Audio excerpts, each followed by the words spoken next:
Minha gente, quem é que não pensa em chegar naquela época da vida e pendurar chuteiras? Mas você tem ideia quanto vai receber de aposentadoria? Pois chega mais, a gente vai convocar agora o Davi César que vai explicar direitinho como é que funciona aquelas regras do cálculo do benefício. Davi, muita gente tem dúvidas sobre isso. Isso, Alisson, Carla, bom dia novamente a vocês dois e a quem nos acompanham. É o tipo de transição que sempre desperta uma série de dúvidas em relação aos beneficiários que querem saber os detalhes específicos dos seus períodos, tanto de contribuição como de idade e principalmente quanto falta para se aposentar, bem como o cálculo do benefício que essas pessoas receberiam caso optassem por se aposentar no momento. É esse tipo de dúvida que a gente vai esclarecer ao vivo agora com o Tiago Holanda, que é membro do Conselho Regional de Economia do Ceará. Tiago, eu queria que você começasse falando de uma ferramenta que começou a ser disponibilizada pelo INSS esse ano, que é o cálculo de tempo de aposentadoria. Como é que essa ferramenta funciona? Bom dia para você. Bom dia, Davi. Bom dia aos nossos telespectadores. Esse tema é um tema sensível. Geralmente as pessoas ficam bastante ansiosas porque lida exatamente com dinheiro, contribuição, aposentadoria.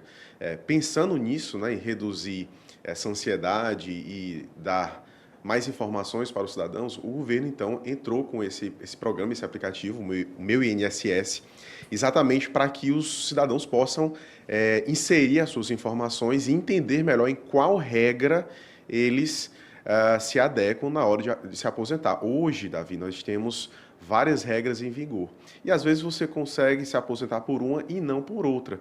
Então é importante que o trabalhador saiba se ele já atende os requisitos ou não, se ele já pode se aposentar ou não. Então ele precisa entender em qual regra ele se adequa. E o Meu INSS, ele exatamente é um sistema muito simples, você acessa do seu computador, do seu celular, com o acesso Gov, que todo cidadão tem, e ele preenche os seus dados relativos à contribuição, anos de contribuição, idade, esses dados básicos que todos nós conhecemos. E no cadastro do governo federal, o gov.br, você já consegue acessar com seu CPF e ter acesso também, né, Tiago? Exatamente, né? No banco de dados já vai ter. Então, com esses dados básicos, você já sabe qual é o regime de aposentadoria que você consegue se adequar hoje.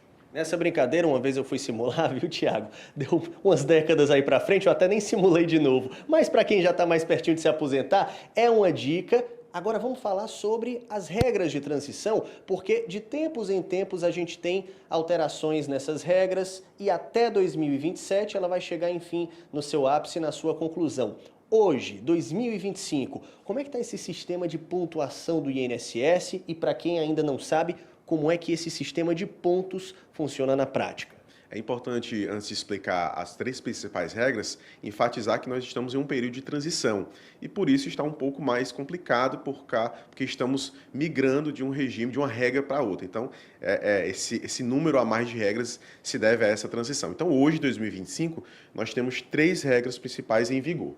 Por exemplo, nós temos o sistema de pontos e às vezes isso causa uma certa preocupação nas pessoas sobre o que são esses pontos. Os pontos são a soma da idade da pessoa, cada ano é um ponto, mais o tempo de contribuição, cada ano também é um ponto. Então, por exemplo, para as mulheres nós temos 92 pontos, né? Lembrando, é a soma de cada ano de idade com cada ano de contribuição, sendo que cada ano é um ponto. Isso para 2025, daqui a um tempo, já vai mudar, né? Exatamente, isso para o ano de 2025. Então, para as mulheres, 92 pontos e para os homens, 102 pontos. Então, por exemplo, uma mulher que tenha 50 anos de idade e 30 anos de contribuição, ela tem 80 pontos. Está longe. Exatamente, está um pouquinho longe ainda. São 50 mais 30. Isso dá 80 pontos. Isso é a regra dos pontos para 2025. Para a idade progressiva, que é uma outra regra, para as mulheres nós temos 59 anos de idade, mais 30 de contribuição. Para os homens, 64 anos de idade e 35 de contribuição. E nós temos também a famosa aposentadoria por idade, que é uma regra que já existia e permanece, que para as mulheres é 62 anos, mais um tempo mínimo de contribuição de 15 anos. E para os homens, nós temos 65 anos de idade, mais 15 anos mínimos de contribuição. Lembrando que a regra da idade não puxa os pontos da pessoa. levando em consideração exclusivamente a idade da pessoa, mais esse tempo mínimo de 15 anos. Tiago, a gente está chegando no minutinho final do jornal. Bem objetivamente, para esclarecer, isso influencia na quantidade do benefício, no valor que a pessoa vai receber de aposentadoria? Dependendo da regra que ela se adequa na hora da sua aposentadoria, pode sim pegar o tempo médio de contribuição, as médias de contribuições dadas ao longo das últimas décadas, e isso influencia também na hora do cálculo. Por isso que é importante usar o meu INSS para saber exatamente como você está em relação à aposentadoria e como vai ser a simulação do seu valor de aposentadoria. Muito obrigado por todas as orientações e informações. Te agradeço, inclusive, por essa explicação ilustrativa, que aí Alisson e Carla dá para entender direitinho e fazer o cálculo nos mínimos detalhes para não ter problema.